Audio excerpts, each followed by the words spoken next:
What's up, everybody, and welcome back to Ready, Set, Replay, the ultimate video game replay podcast. I'm Daniel, joined as always by my best friend, Skyler, and today we're going to be talking about Rare's legendary first-person shooter, Perfect Dark. But before we get into talking about the actual game, it's time to go on a journey back to May 22nd, of the year 2000. We're going back. Hop in your time machine, put on the tinfoil hat. Get in the Wayback Machine. We're going to just about the same time we went last time, but it's a little different. It's like 4 months before or something. Topping our billboard of music. I'll be honest, not a song I'm familiar with, but a musician I am. Number one goes to Maria Maria by Santana. Maria. Yeah. See, it's not the Santana song you think of, right? You probably think of Smooth. Yeah, I like that one. That is like the definitive Santana song in my opinion, right? But he's got a couple. He does, but like when you think of Santana, that's Smooth. For me, Smooth is the one. Maria Maria, good song. Was not familiar with it until I looked it up for this. It's also weird to say that it's a Santana song because all he does is play the guitar. And like he's a really good guitar player, and I assume this is true for all of Santana's songs. I've just not been aware. But because it's like Santana featuring the Product G&B, but the Product G&B, who is I'm assuming the rap group from the song, does all of the lyrics, which is probably the part of the song people most attached to.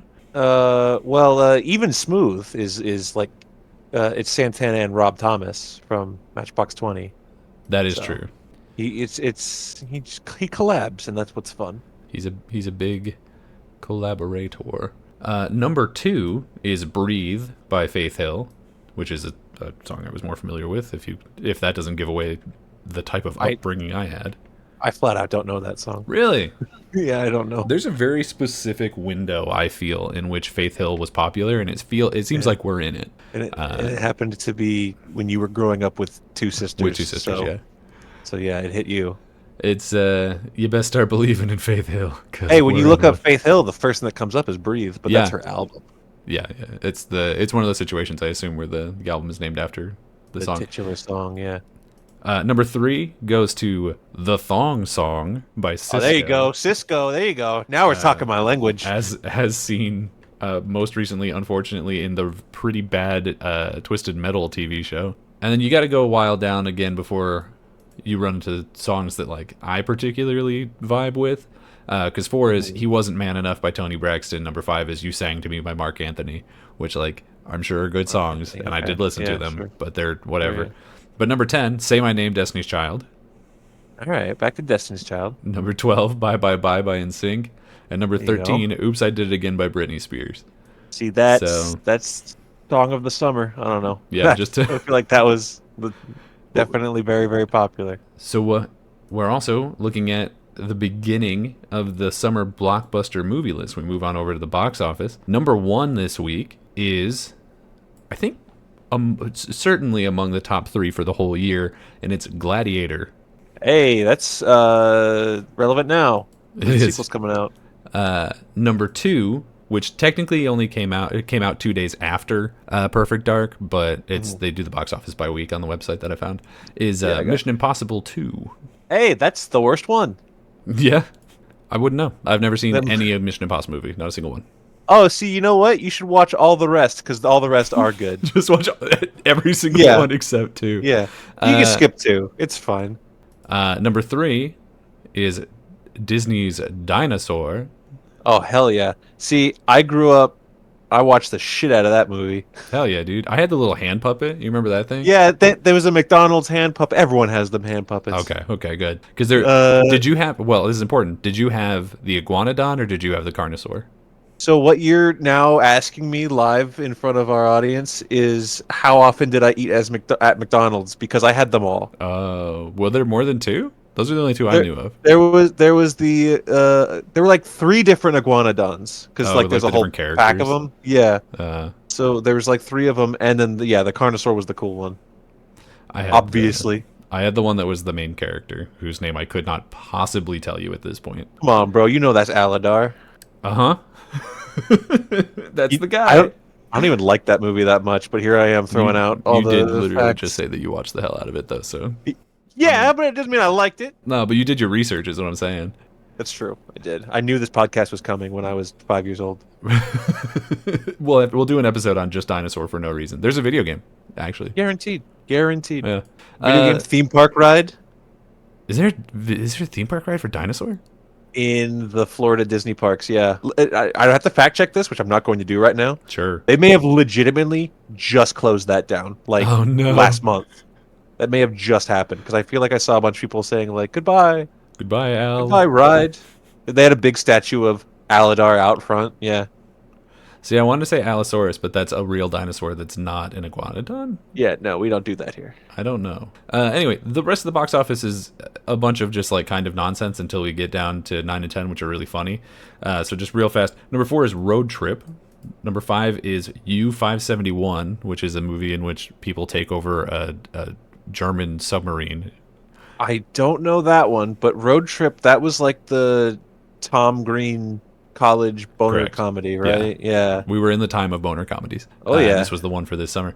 Number 6 was Frequency, a movie in which a person ham radios their dad to solve their mom's murder in the past. Oh. It's like a time travel. Right. It's like it's not The Notebook. What's the Lake House? Sandra Bullock, Keanu Reeves. It's like that, house. But it's a ham radio and he's talking to his dad, who is dead. That's cool. So he knows it's the past. He doesn't assume that his dad just is the radio. So I only watched the trailer, but it seems like both of them just accept the fact that they're talking to their either much older son or dead father very quickly. But I wanted to get to number 9 and number 10 because number 9 is of all things Battlefield Earth. Did that movie make money? Apparently, at this time, it was the 9th highest grossing film in theaters. That's nuts because it's not good. No. And number 10, it was The Flintstones in Viva Rock Vegas. All right. See, now we're back on track. Look, I mean, you say that, but it did worse than Battlefield Earth. So, like, where are we really? Yeah, but that's because they didn't get the whole cast back, I don't think. That's the sequel? I don't remember Viva. Yeah. Am I looking this up? I guess I am. Well, while you do that, let me jump to the TV section because two pretty exciting things happened. Right after Perfect Dark came out, Dawson's Creek had its season finale for season 3, which featured the first gay kiss on primetime American television. Hey, that's not bad. Do you have any history with Dawson's Creek at all? Because I don't. Nope, not even a little bit. But what I can tell you is I was right, because in the first Flintstones movie, it had John Goodman as Fred and Rick Moranis as Barney. What a team! I knew that, but then what I was not remembering was that in Viva Rock Vegas, freaking Fred was played by Mark Addy, who was Robert Baratheon on Game of Thrones, and then Barney was played by everyone's, I don't know, second least favorite Baldwin, Stephen Baldwin. If you had asked me sight unseen, I would have assumed it was John Goodman. And I won't apologize for it. That's fine. You know, we like Robert Baratheon. And then I mean, not really. He was kind of a crook dude. I mean, he wasn't great, but he seemed like fun. He was fun near the end. He was fun right up until that pig got him. Spoilers, I guess. And then, much more importantly, on the 31st, the very first episode of Survivor airs. Okay. He's very important. There's a little bias happening here. It's very important. It's like one of the coolest shows. It's like, I think inarguably it's the best reality TV show. Like for sure. You're right in the sense that I'm not going to bother to argue with you. Well, you don't watch reality TV, I don't think. Then the only other thing I have here is this was also just 10 days before this, India's population officially broke 1 billion. All right, good job, guys. So that's what's going on in the world at the time that Perfect Dark came out. But I'm assuming that you, like me, did not touch this game anywhere near the time that it came out. Am I correct in assuming that? Correct. Is this your first time playing it like it was for me? Correct. And you also just beat it like 4 hours ago. Try 40 minutes ago. 40 minutes ago? We've been sitting Yeah, here for basically, 13. I finished it and texted you, and I was like, all right, I can do it now. Fair enough. Worth mentioning before we actually start discussing it. Sure. I didn't finish as much as you did. Like you did a lot of the side stuff. I did not. Yeah, so Like let's the combat simulator and all that stuff. I really didn't even touch that. that's fair. I mean, let's go into that. So I beat the whole game on Agent and then on Perfect Agent. I skipped the middle difficulty. I forget what that's called. Yeah, I started doing that because I think a system, an all right system for beating a game on higher difficulties is you play on a lower difficulty and then you get the sense of what the level is, and then you're like, all right, I'm ready to up the challenge. Right. But then upon realizing that, it's not to say that it is a higher difficulty because there's certain more obstacles, like you don't get health packs in higher difficulties, just your health is what it is. Yeah. And then they add more things to do. But and I don't want to give away my review of the game too early, but once I realized like, oh, it's just more stuff to do, I didn't. I bitched out. I just played it on Agent and I apologize. But I did like the first like 2 or 3 levels on Perfect Agent That's as well. fair. I do think, for me personally, so the difference between the difficulties is all the normal stuff, like you take more damage, they deal more damage, all the Yeah. normal stuff that you would expect from like the game is harder in a shooter. Yeah. And then on Yeah. top of that, they also do what I think is a really cool thing, which is they add extra objectives. So it's like Yeah, yeah. the better you get at the game theoretically, because I'm assuming that most people have to like build up to playing the harder difficulties. Sure. The more of the game you get to play, basically. And Mhm. there are some levels where they're like not fundamentally different, but they feel like different levels. Okay, Not yeah. most of them, but some of them for sure. Yeah, like an example would be the fourth mission or fourth level, because the little groups are called missions. But Yeah, the that fourth is level confusing to where me. the sniper one, Carrington where Villa. like if you start on Agent, you just start in the sniper position, but in Perfect Agent, you are in a different location, right? Yeah, so it is that, but it's even more because on Agent and possibly the middle difficulty, I didn't play that one. You start and your first objective is that you have to shoot these two guys on a pier to protect like a journalist or something who's going to interview somebody. Mm-hmm. But on Perfect Agent, you are that journalist, and so you have to Right. like fight those two guys on the thing by yourself, which I think is really cool. Yeah, I that think that's it's pretty cool. definitely neat that there's different stuff like that changes depending on the difficulty. Yeah, that's cool. Makes it worth going back and actually checking, which I'm not going to do. It's too late. We're already here. But That's fair. So yeah, but like, what are your like sort of top level thoughts? Having you are the most fresh with this right now. well, first I will say I enjoyed this game Yeah. quite a bit. Yeah. And then I'll throw in Until I Didn't. Have I said that before? I feel like I said that with a different game. You may have said it Uh, about Tui. yeah, I might have. I think this game starts and it's just like, whoa, this is a really good shooter. Whoa, this controls really nice. Worth pointing out, we did play the remastered version, Right. so that it may control a little bit better. I think, and I definitely said this about Tui, being able to play on not the N64 controller probably certainly helps with your enjoyment of these controls. But I think it plays really smooth. That was my biggest takeaway from this game. Like as a shooter, this plays really nice. Not necessarily like the aiming. Yeah. The aiming has some issues, especially if you like try to aim. Now, when you play on baby mode like I did, there is an aim assist, so that comes in handy. Which you run around corners and just blind fire and basically take out a bunch of dudes. But then on the higher ones, that is not so much there.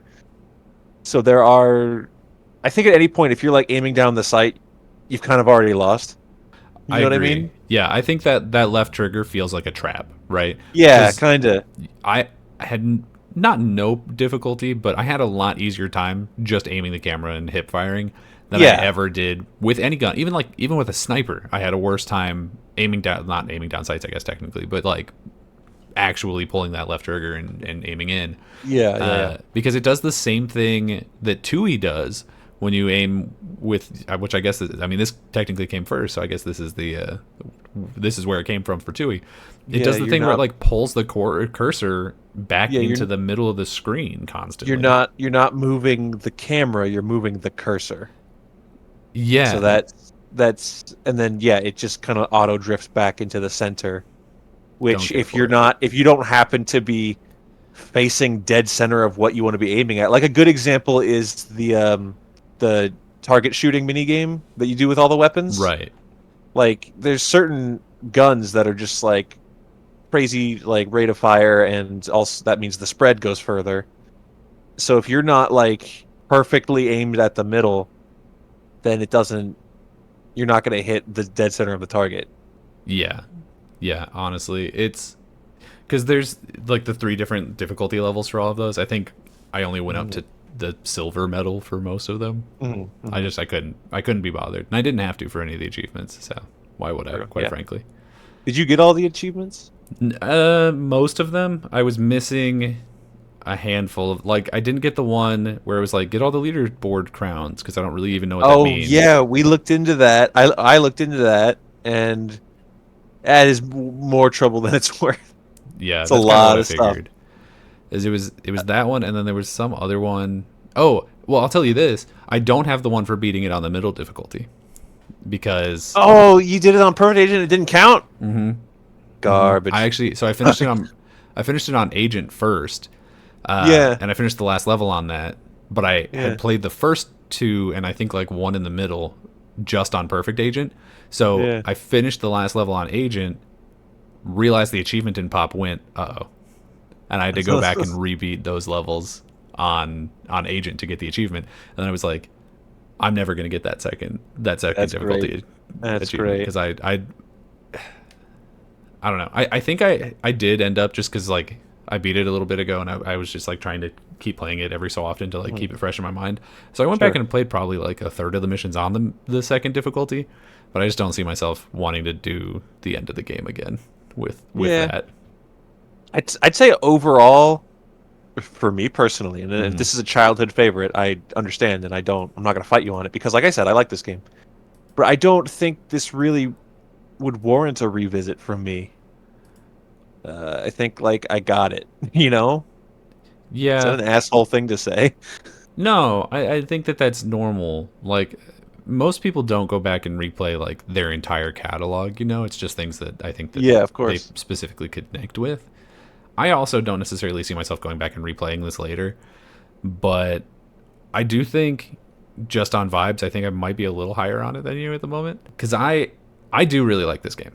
Like, there's a lot about this game that took me by surprise. Like, I was not expecting the amount of narrative that we got. It took some turn. Here's something, because I didn't know anything about this game going in, which I am like pretty deep in the video game space. So I feel like it's kind of weird that I don't know this, just because this is sort of one of those like classic franchises. I had no idea there were aliens in this game. Oh, you didn't know about Elvis? I had no idea. Right? I went into this game and I was like, oh, it's just GoldenEye, but you're a girl. I think I had literally heard somebody call it at one point GoldenEye. And so that's what I was expecting. Okay. Yeah. And then we get to like mission whatever, and they're like, oh, the diplomats or whatever got shot down, and you see a black and white photo of a gray alien, and I went, I'm sorry, excuse me, what? I was like, what happened here exactly? So that was like genuinely a shocking twist for me. Which is crazy to say about a game that came out in literally 24 years ago. Yeah. But that really got me, and I like a lot of the characters. I like Joanna's attitude. I like Elvis, I do even really though he's just kind of a Yoda Joanna impression. he's like a nerd. He's like, he's a super nerd. Not as bad as what's his name, the guy from the Institute who like you walk in, he's like, hi Joanna. Oh yeah, not those dudes. I agree with you about the shooting in general. Like, I think it feels better than I would have expected a pre-Halo shooter to feel. Sure. But it's my biggest frustration with it, and I think it's one that you and I share, is just like how much of this game is just like guess and check. I feel like Yeah. I am constantly, every time I played a new mission, I would just be like scraping the walls looking for like, is this terminal interactable? Like, what am I doing here? What's this? What's that? And there were a lot of the different like objectives where even if you read the briefings that are like, in my opinion, a little hidden. They're like, you have to go into the screen and like move over to the side to find them. Well, I initially didn't realize those were there, and then once you had told me, like, "Oh, you just read that," I'm like, "Oh." Well, then I kept forgetting about them. They I kept are being like, "What do I do?" Oh, I can read this thing. Yeah.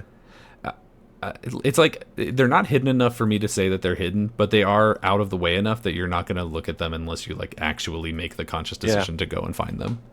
Yeah.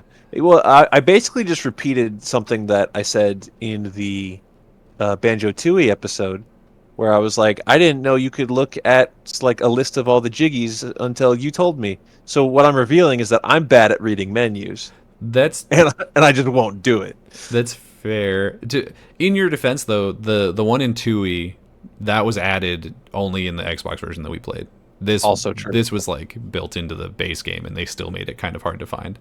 So yeah, but like I was saying, I like how this game controls, and I like the vibe of it, and I like the characters in it.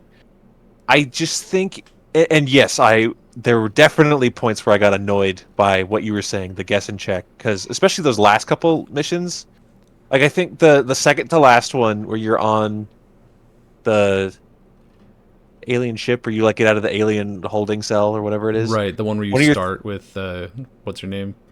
Cassandra? Yeah, she's Cassandra. Cassandra's in there with you.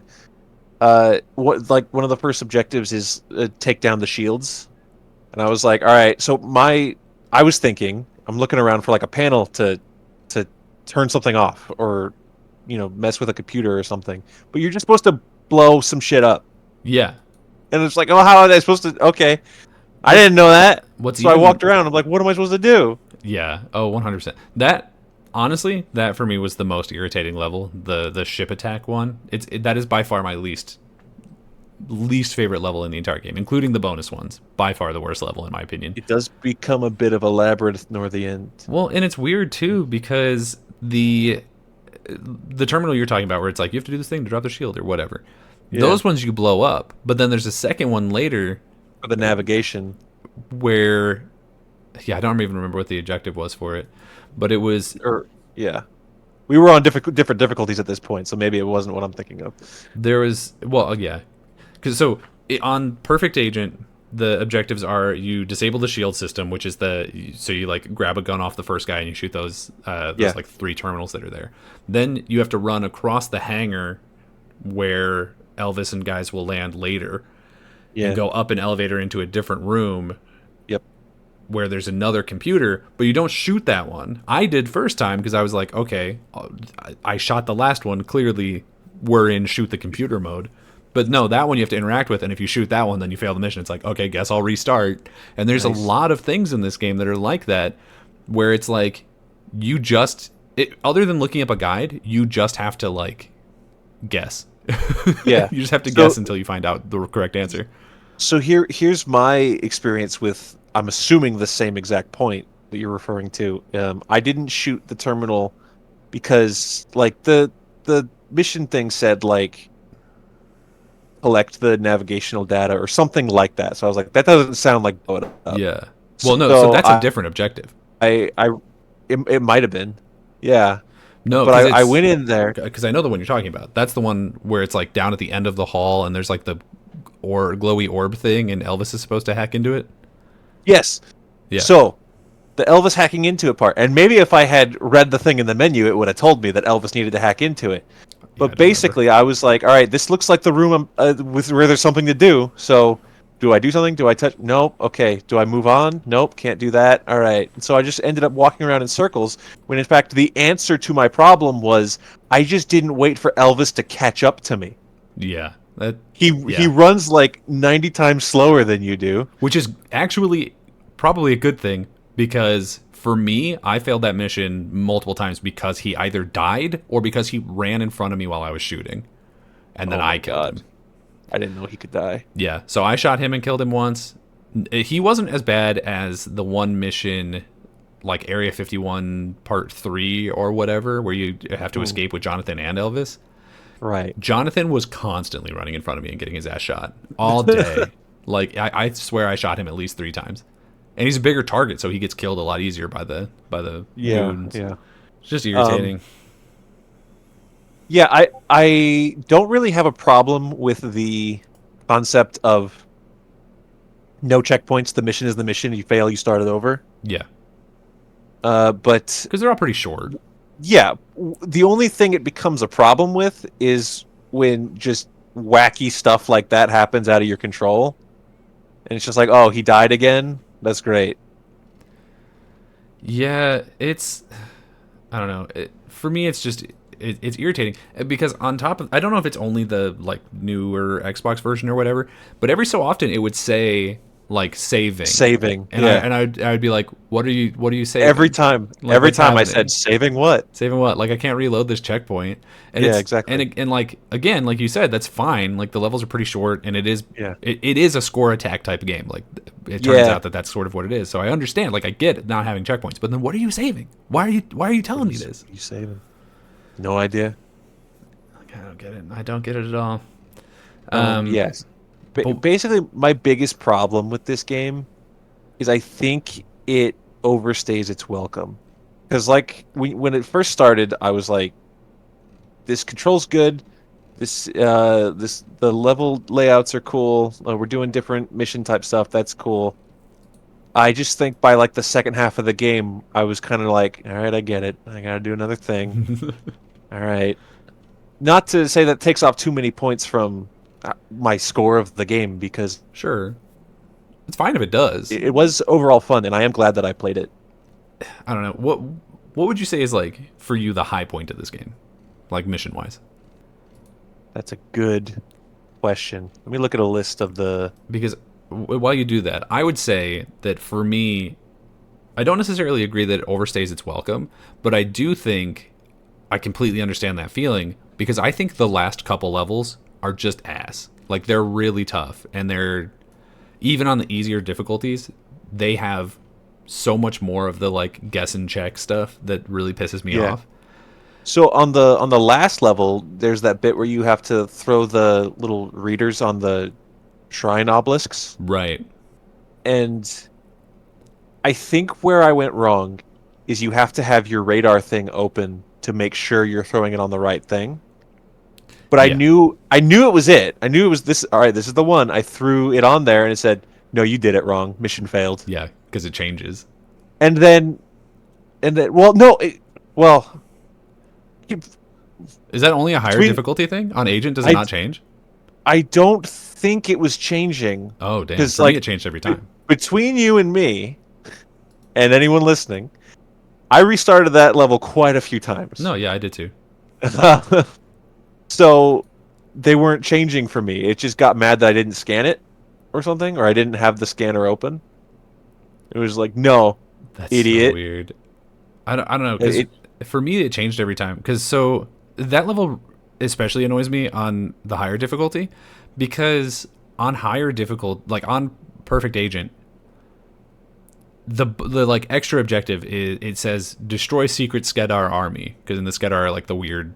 There's the room there's the room you run through, and they're like all frozen or whatever. Yeah, but like even on Agent, they came out of stasis and attacked me. So like I had to fight them on every difficulty anyway. So it being only an objective on the hardest difficulty doesn't matter. By that point, I was just hauling ass past everything, so I wasn't really. I didn't stop to see them come out to fight me. Oh, fair, yeah. I genuinely didn't even realize you could just run past them, because they come out like pretty hot and heavy. I think I have an answer for, because the initial question was what's the high point of the game mission wise, and I don't know if my answer quite hits that description, but I think my favorite one was the Air Force One. After you get on it, before you crash it. Yeah, I think that one was fun. You get the president out of there in his little pod. You have the briefcase turret, whatever that thing was called. The laptop gun. yeah, you switch into a disguise and you're going all over the plane. I think that one was a really fun mission. I think because initially I was thinking like, well, the first three levels in the Datadyne mission, though, I think that like perfectly encapsulates what this game wants to be. Yeah, So I was like kind of leaning that, but I think my favorite level to play was the Air Force One mission. I definitely really like that one, but I think for me, the my favorite mission personally is the like defense mission where the institute Arrington gets Institute attacked. Defense. I was thinking that as well. I think it's a cool implementation of, this home base map that you can walk around in, and like I think you and I had even said it to each other before either of us had gotten to that level where it's just like this definitely feels like it's gonna get Yeah, invaded and we have to so kill things in it. awful lot of hallways down this way and Yeah, doors that basically. says that they're locked. I sure hope nothing bad happens here. Yeah, yeah. Um, Plus in that level, Joanna has just this amazing dress on, which is always a high point. Man, it's cool, dude. I don't know if it's like every mission, not every level, but every mission. Or sorry, opposite. Not every mission, but every level, or Hmm. whatever. No, I don't know. It's the naming convention is different. Every time you go to a different location, she has a different costume, and I think that's really cool. Is basically what I'm Yeah. trying to say, because she's got the like scuba suit. She's got her like journalist suit at Carrington Institute or at the Carrington The Villa. Yeah, the dress, her flight attendant's outfit.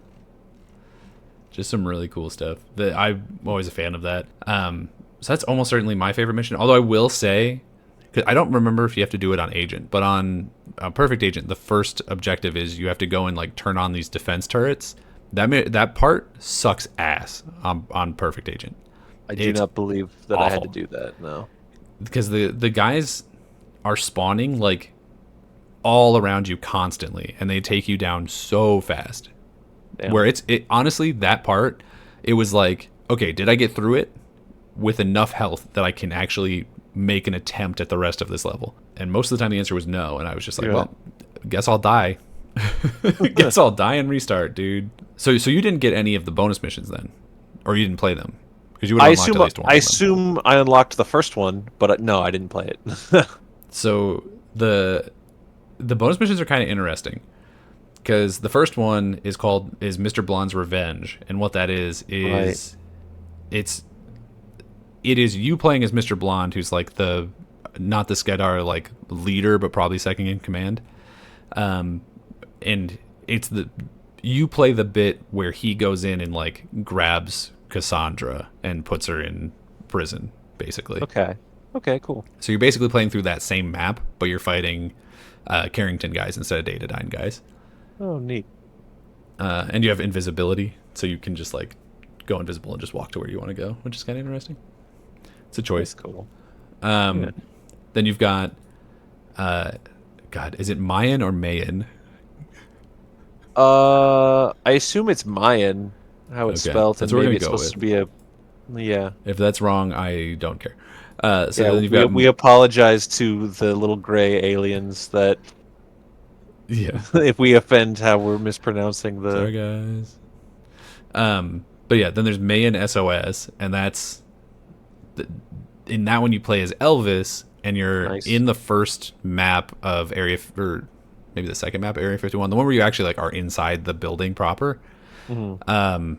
And you like break out and turn on an SOS signal so that Joanna knows to like go and save him. So those two are like in canon, but then the last two are not, because Okay. the third one's called War, and it's you play as just a generic Mayan, and you and like a squad of little gray dudes are invading the last level to kill the Skedar King. And on okay. different difficulties, there's like 1, 2, and 3 of them, and they like you kill them in different areas. Well, that's fun. And then the very last one is just a duel. It's just like it's a duel, and you fight.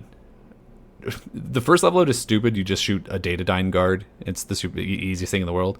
The second one you have to fight Jonathan, and the third one you fight Trent Easton, who's that guy in the red jacket, and that's it. It's just like Right. 3, basically one shot kill duels with these guys.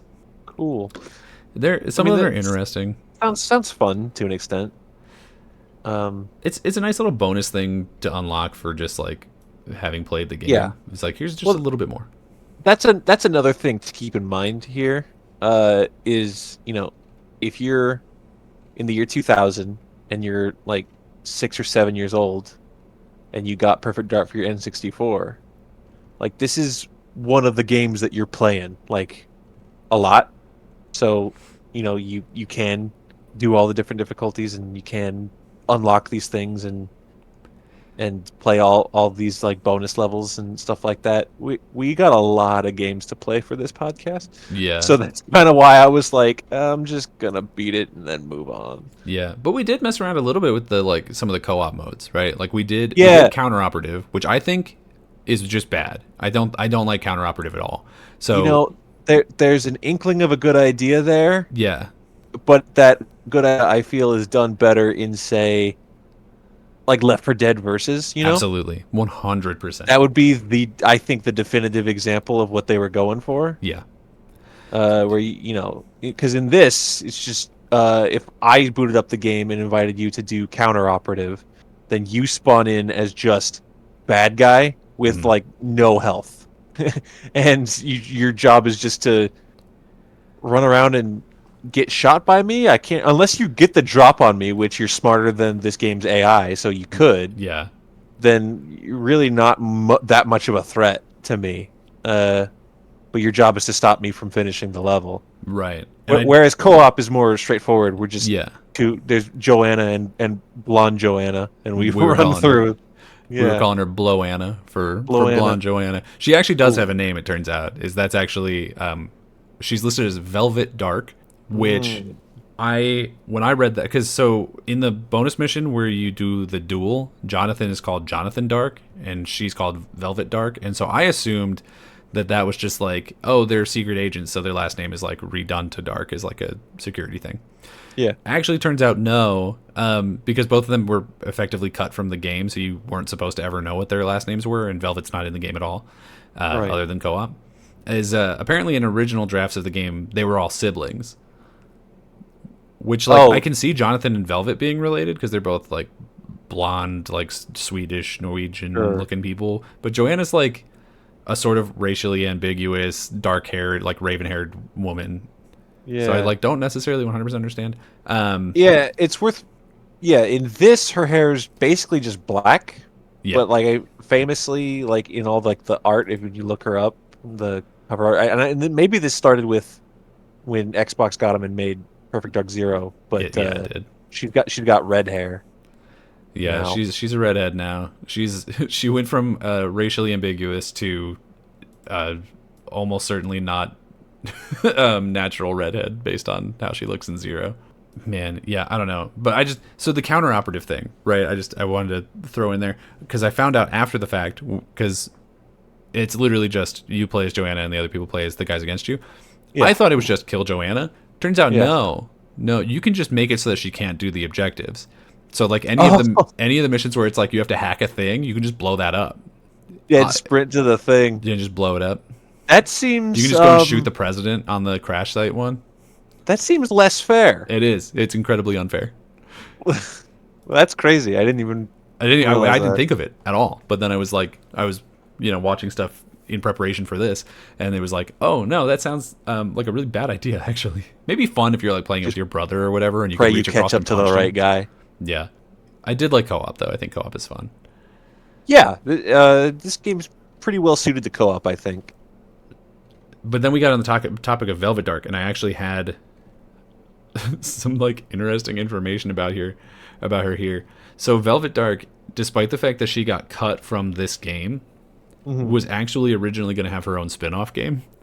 Oh, So she was at one point supposed to get a spin-off game just called Velvet Dark. That would have been a third-person shooter instead of a first-person shooter, and that's literally as far as it got. It was just that idea, and then they never seemingly made it anywhere past that. So fair enough. there's that. But she is. There's like this really funny thing if you watch like the behind the game interviews or whatever that they did on the replay, Sure. on the rare replay for those who aren't familiar, where like they talk about how back in the day, it's like, oh, you wouldn't hire an actor to do voice acting back then. So all of the voices are just people who work there. Yeah, yeah, of course. So Carrington is voiced by Chris Sutherland, who was just a software engineer who worked at Rare at the time. Sure. And he also voiced all of the male Datadyne guards and Trent Easton, the guy in the red jacket. He's Just also the voice keep of, him in the booth for a full day. Yeah. well, he's also the voice of Banjo, Kazooie, and Clanker. Hey, there you So go. he's just like everywhere. The voice of Joanna is Evelyn Novakovic, who is a music producer, who was also the voice of Velvet Dark and all the female Datadyne guards, and she voiced Tootie and Bruntilda Cool. in Banjo, as well as Humba, Honeybee, and Canary Mary and Tooie. All the women. Yeah. Yeah. They also said at one point in the thing that Joanna Dark, like the way she was designed, was to look like Winona Ryder, and I don't know that I see that. But they said it. Wait, surely they mean like the original thing, right? Yeah, not the redhead one. Well, yeah, but I mean even in the remaster that we played, like not that Oh, would yeah, be yeah. No. updated as well. They changed her so- face a bit in that. So yeah, the like original version of her was supposed to look vague. It was inspired by Winona Ryder, not like a copy. Like they didn't just stick her face on there. Yeah. In this extraordinarily polygonal woman Yeah, that it's I'm looking at, incredibly hard to notice with her anything. face like flattened against this, flat surface. Mm-hmm. In the sense that, well, Winona Ryder from what though? From which movie? I don't know. She didn't say. She just said like Winona Ryder. It's like All she right. said that's how we got to the like raven hair or whatever. I don't All know. right, sure. I mean, ironically enough, even in the remaster, I mean, she doesn't look like Winona Ryder, but with the hair, the shorter hair, kind of, I can. You know what? Sure, that's my Sure. answer to the question nobody asked. Sure. Yeah. Jonathan Who doesn't Dark. like Winona Ryder, right? Yeah, we all love her, right? She's cool. We like Beetlejuice, and Stranger Things. I saw one of those. So Jonathan Dark is voiced by Steve Malpass, not Hall nice Pass, name. but Malpass, who Nice also name, voices Elvis, Grimshaw, Mm. who's the nerd we talked about, and Yeah. all of the Mayan aliens. All right. And then in the Banjo verse, he's Jolly Roger, Mary Maggie, and Minjella. Oh, the evil Minjella. And then Chris Seaver voices Dr. Carroll, the laptop guy, the AI, and also voices Gruntilda and Conker. Okay.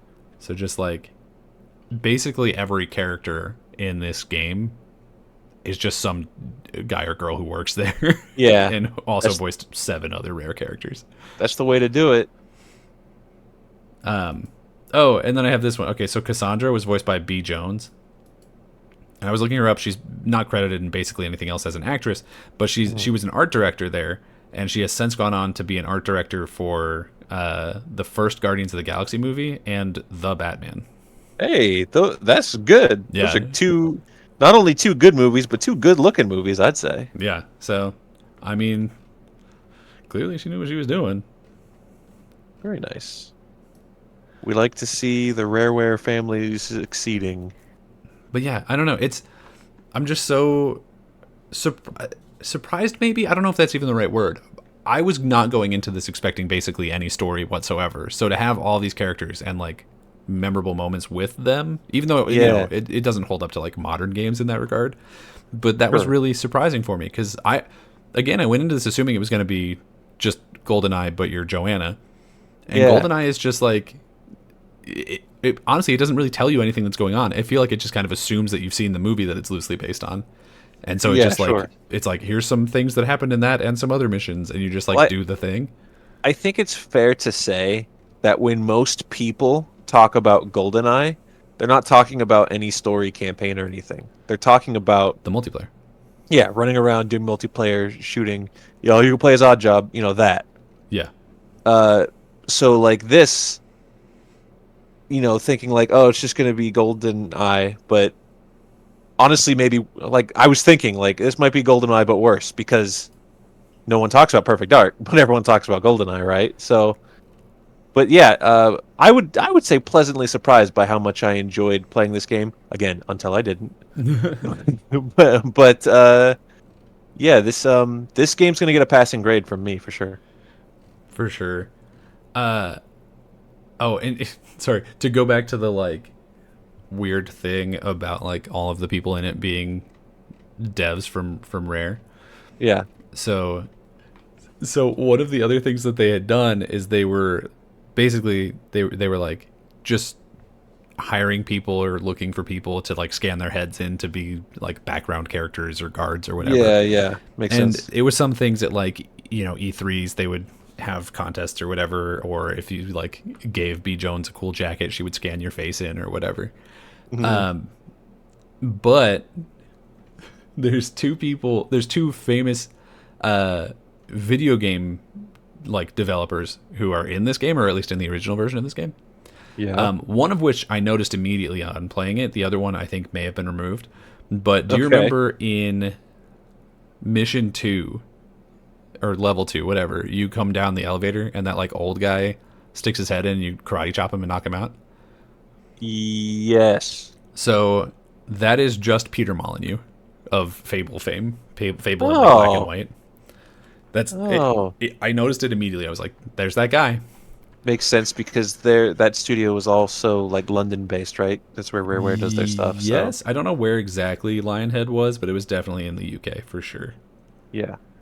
I think Rare's in like Tricross or Twycross or something Hmm. like that. But then the other one is Miyamoto. Oh, So you remember the level where you go underwater into the little like pelagic tube submarine base thing? Not the yeah. alien base, but the well, I guess he's in the alien base too. But no, it's specifically in Pelagic 2, the mission where you're like on the boat. Yeah. Yeah, yeah, yeah. So those guys, some of them are you'll all of the guys who are like crew of the ship are walking around in these red overalls. Oh my word. And it turns out, at least in the original version, some of them just have Miyamoto's face stapled onto this vaguely Mario shaped body. That's it. That's so funny. It really is. I really, really like it. They were originally going to do a thing where they were like, and you can use the because it was a Nintendo game.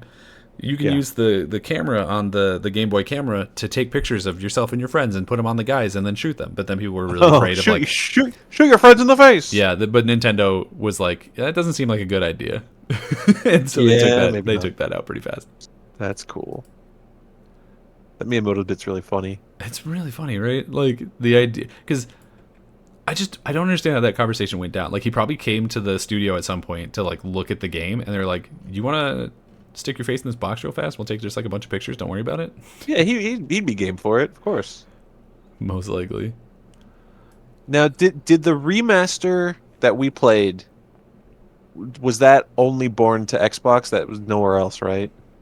You know, I Seems don't like it would actually be. know for sure. My assumption would be that it would have to be everywhere that Rare Replay is, right? And I think Rare Replay's on at least PC. Okay, well, I guess what my question is like that's why it was made, right? Because Xbox bought Rare, and they were like, all right, well, we're doing a new Perfect Dark game, but we'll also remaster this one, and that's probably why Miyamoto got taken out because they're like, we are Xbox here. Well, to be clear, I don't know for sure that he got taken out. I just didn't notice him. All right, that's fair. Because You know what? I'm gonna look him up. I'm gonna look up Miyamoto and Perfect Dark. go look his face up. Ooh. I guess we should probably mention the multiplayer because it was a very big thing for this game, even though obviously it's like largely dead now. But I played around with it a lot with the bots. The Yeah, it's a very good system for just like creating a lobby and coming up with your own sort of rules for the game and doing all that. It was definitely like you can tell that at least at the time it was a very robust and interesting way of doing that. It doesn't super hold up anymore. And I also just don't think it's particularly fun. Maybe it's because I was only playing against bots, but it's just like I don't know. The shooting of the game was the thing I was the least interested in. So to have a multiplayer yeah. mode where it's like, and now you can shoot these guys who are just going to respawn, so you can shoot them again is like, okay, Like, I don't Yeah, know, that yeah, doesn't yeah. really do anything for me personally. But at the time, it was like a really big deal, and everyone was saying, and not everyone, but a lot of people were saying, pretty unabashedly, that it was significantly, at least in reviews, that it was significantly better than anything that had come before, including GoldenEye. Like, basically every review that you can find of this game at the time was like, it's Yeah. just GoldenEye, but better. Yeah, So, interesting. Because I think there's a fairly sizable amount of people, fans, that would agree that although GoldenEye, yes, it's one of the goats, right? But it hasn't aged as gracefully as people would have liked. no. And so having this one be a quote unquote better version of GoldenEye, as some people said at the time, and have a way to play it where the controls are so smooth. Yeah, That's pretty good. You could do worse. You could do a lot worse. absolutely. It's actually kind of funny because I played the remastered version of GoldenEye about a year ago, and Yeah. that timetable is pretty similar to the time between when the original GoldenEye came out as compared to when Perfect Dark came out, because it was about like a year and change, maybe 2 years apart, I think. Yeah. So I kind of accidentally had a similar sort of trajectory on that. Hmm. But yeah, the only thing that I will say, I think even at the time would be really irritating for the multiplayer aspect of it, and we encountered it just doing counter op and co-op, was every single time you back out, it doesn't like put you back into a lobby where you can change things. You have to back all the way out, re-invite the guy, do it Yeah. completely over from scratch, and that sucks. Like, that's so annoying, especially because we were having, like, I don't know if it was the game or if it was our internet connection or something, but we ran into issues with it like a couple times where it wouldn't connect correctly, and then like we would get in and we'd have to restart it, and Yeah. it was just kind of a pain in the ass. It when we were trying to do it, it definitely made it more trouble than it was worth. Or it was just like, screw it, I don't want to do it anymore. But you know, it is what it is, I guess. Yeah, and then there's a lot of this game I feel that a modern game would just have improved quality of life on, or at this point, where it's like a modern game, when you pulled up the weapon wheel, it would slow down at least or pause the game so you could pick your weapon without like having to Oh panic yeah. and switch to it So you don't. super fast. So you're not in the final boss fight trying to figure out what gun you have that still has ammo, and then the Yeah, boss like appears behind you, so you panic, but then your weapon wheel you accidentally turn on the infrared scope. yeah, then you Yeah, you're can't just see running around anything. and can't see anything, and you're trying to Yeah, turn it off, but the weapon wheel doesn't stay open long enough, so you can't turn off the infrared scope. right. I wouldn't possibly know what you're No, talking that would about. never happened ever. I definitely never did that myself either. But yeah, it would have maybe been nice to not have to do that. That last boss fight's bullshit. Let's just say it. Let's just put it out Yeah. there. That last boss fight is garbage. It's really really bad. So like you can't beat him by shooting him, which became apparent to me only after I didn't have enough ammo to do what I was supposed to do. So I had to restart the whole mission again. Because, like, I was stuck in this basically soft lock where, because you have to shoot the thing that he's standing, you have to shoot him, and then his shields turn green, and then he stands in the middle of this platform. Then you got to shoot the thing behind him. It's like A lot. holy symbol or something. Yeah, it takes way Yeah. too many bullets to break, which is also why I ended up having to look up a guide for like how to do it, because I noticed like, oh, there's this one chunk that doesn't have the shield on it of the like holy thing behind him. So I was like, oh, maybe I shoot that and something happens. But then I shot it a couple times and nothing changed, and I was like, okay, so I guess that's not it. But no, it's just you have to empty like a whole ass clip into this thing, and at There's that a point in the level, you handful. don't have enough ammo to do There's that. a handful of moments like that in this game where it actually something that kind of got on my nerves very early on was they show you what doors look like and how distinct and noticeable they are, Yeah. but then the last door you have to go through on the very first level just looks like a wall, and I was like, that's unbelievable. That's fair. It's not as annoying as the doors in the last level that for some reason just like would not open all the way. Did you have that Oh problem? yeah. Where you have to Well, I ended up like yeah, it would open I like think an inch and then you would have to keep opening it like it I I hated it. think they were trying to be cute, where they're like, "Oh, this door is broken. This door is struggling." But then you open it an inch, and then you open it a little bit more, and then you tap it, and then it decides, oh, "Okay, we'll close it now." And then this isn't. Stop it! Stop! Yeah, I my my neighbors will have heard me at odd hours of the night being just not irate, but fairly loudly saying, "Just open the door, Joanna." Yeah, Why are we struggling with this after all we've done? we've come so Why far. is this not working? And then, okay, did you ever have the thing where like an explosion would go off and then you would walk through where the explosion was while like the smoke was still there and you would still take full damage from the The explosion? explosion's technically not done yet. Yeah. Yeah, that happened to me for sure. That When they gave you the grenade launcher. yeah, that hitbox is A, way too big, and B, lasts way too long. It is Definitely lasts way too long. constant. I hated that. That was just an absolute. Ugh. It was All right, now my ridiculous. grade's going down. I apologize, but remember how funny Elvis was? All right, when Elvis showed up with the little American flag Little American flag vest, vest. yeah, that was I, pretty good. I like the bit where you hit him with the med pack, and then you have the cutscene that feels like it's straight out of Smiling Friends, where he like jumps up and goes, "Bah!" Yeah. I think that's really funny. Oh, yeah. So, okay, that actually reminds me of another thing that I will complain about. Go for it.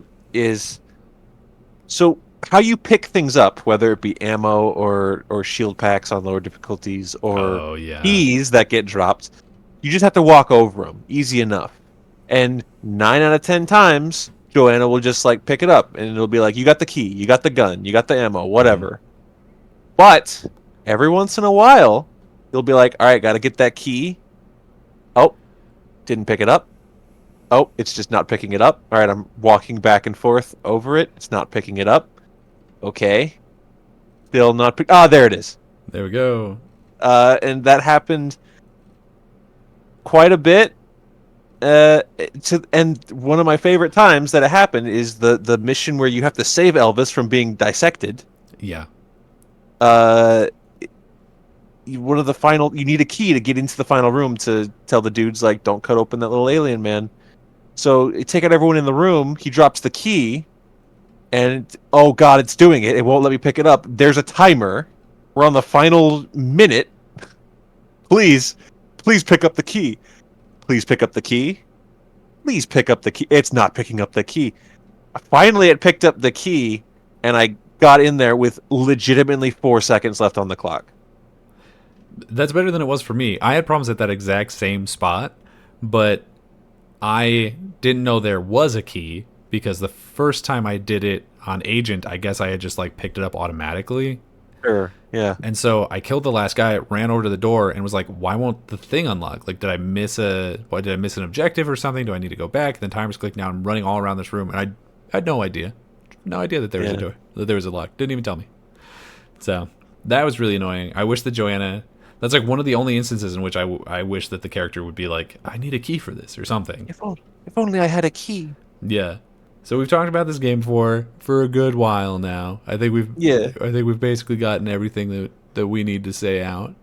Less to say on it than we did for either Banjo game, but For sure. enough. I think. I think it is. I think it's a much more straightforward game. Yeah, it is. It's a shooter. So how are you feeling about this game, review wise? Review wise, so we graded out of 10. By the IGN score. Yes. So here, I'll read that off for you. But we do it better because we're not biased. Well, not because we're not biased, I guess, but because we use the whole scale instead of Fair enough. just 7 through 10. But so for us, 10 is a masterpiece, 9 is amazing, 8 is great, 7 is good, 6 is okay, 5 is mediocre, 4 is bad, 3 is awful, 2 is painful, and 1 is unbearable. For reference as well, past games. Oh, and I'm an asshole, so I actually add decimal points. I do think we've 0.5s both just to make done things that. harder. Yeah. But so past games, we did Banjo Tooie last, and that was a 6.5. So I'm going to give this one Perfect Dark 2000. I'm going to give it a straight up 7. Straight up 7. I think that's yeah, that makes sense. I 100% feel that. I am higher than you on that by Mm. just a little bit. Mm. Um, If you were translating it to out of 5 stars, that would be 3.5 stars from me. yeah. So you said a solid 7. I think, Solid 7. man, I don't know. The conversation has kind of changed the way I feel about it a little bit. Yeah, because like the score isn't just how much I liked it. It's like, well, what does this game genuinely deserve? And there are hiccups throughout it, but not enough to give it like a failing grade or anything No. like that. So I think a 7 is a good place to put it. It would be our highest scored game of 2000 so far. Would it be? I thought that. Oh, because Banjo was in. That's Yeah, right. Banjo The was Banjo Award. 98, and that one's really good. But Tui was a 6.5, and some other games that I've already played ain't gonna beat this either. So That's fair. I think where I fall on it is I think for me it's like a solid 8, just like exactly yeah, an sure. 8, because I think a lot of my issues that I have with it are just like quality of life things that would come with time, because this is still in that like pre Halo console first person shooters Yeah. where most of them were just like completely unbearable and unplayable. Hmm. This, I think, at the time would have unironically been the best first person shooter that existed, maybe at least on Highly consoles. possible. Yeah. And so I think that's fair, because there is a lot about this game that I really enjoy, and I did find myself wanting to go back and play some of the other levels and like do the objectives that I hadn't done yet, or like go back and see if I could increase my time a little bit. Like the Sure. the week between when I finished it and when we're recording now, I have done a lot of like going back and being actually interested in like seeing what I could do with this game. Not to the point of doing the challenges, because the challenges are ass, but like the other stuff. Yeah. Yeah. And so I think it is at like exactly an 8. I think it is at the very bottom of great. Sure. Sounds So good to me. So our average score is a a 7.5. 7.5, which I think is Ain't completely fair.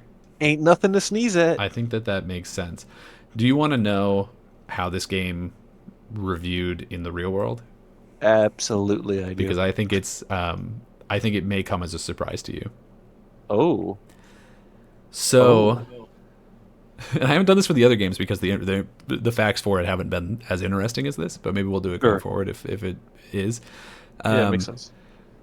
this game, Perfect Dark for the N64, has a 97 on Metacritic, which makes it not only the highest rated game of the year 2000, Woo!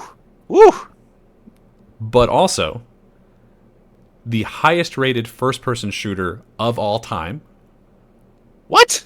and the 8th highest rated video game of all time. Really? Yes, according to Metacritic. I mean, I want to get across that I enjoyed this game, Yeah, but not that but much. but, but really, Yeah. the highest Metacritic rated is highest rated first person shooter game of all time. of all time. It beats Halo CE. Correct. It beats any of like the Battlefields, Call of Duties. Uh-huh. It beats. Uh, oh my God! Mm-hmm. Sorry, I was wrong. It's not the 8th highest, it's the 7th highest. I missed by one. Wow, who did it beat? Uh, who, uh, all but 6 games. Oh my God! Like, I'll tell you this as a spoiler. We are going to play the other 6 games as part of this, so I don't want to tell you what games they are right now, because we'll get there. Not the year Um, 2000, but eventually, oh, right? Well, no, yeah, I don't think any of them are in 2000. Oh wow! But yeah, Okay, no, crazy. we'll play all of them.